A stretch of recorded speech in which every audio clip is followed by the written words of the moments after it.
എന്തിനാ അച്ഛാ എന്റെ കറുത്തമ്മയെ കല്യാണം കഴിച്ച്? കറുത്തമ്മേ? എന്റെ അമ്മ കറുത്തിട്ടാണല്ലോ, അതുകൊണ്ടാണല്ലോ ഞാൻ ഇങ്ങനെ കറുത്തു പോയത്.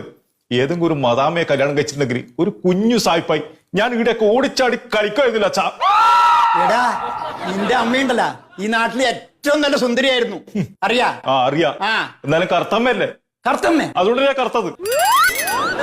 വെളുത്ത നിറമുള്ള എന്റെ പൊന്നച്ഛ, ആത്മാർത്ഥമായി ഞാൻ ഒരു കാര്യം ചോദിച്ചോട്ടെ, നിങ്ങളുടെ മോനല്ലേ ഞാൻ?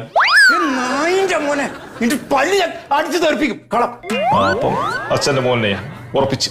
ഒരു വെളുപ്പം വരും സായിപ്പും. ഞാൻ ഒറ്റ കാര്യം കൂടെ ചോദിക്കുന്നു അച്ഛാ, എന്തത്? കുറച്ച് പൈസ തരും എനിക്ക്. എന്തിനു പൈസ? എന്തിനു പൈസ? മനസ്സിൽ കുറ്റബോധം തൂത്തി തുടങ്ങിയാൽ ചെയ്യുന്നല്ലേ യാന്ത്രിയായിരിക്കും. എനിക്ക് കുറച്ച് പൈസ വേണം. എന്തിനു? അത് ആവശ്യമുണ്ട് അച്ഛാ. എന്റെ കൈ വന്ന് താങ്ങിപ്പോവും ഞാനാ പറഞ്ഞു.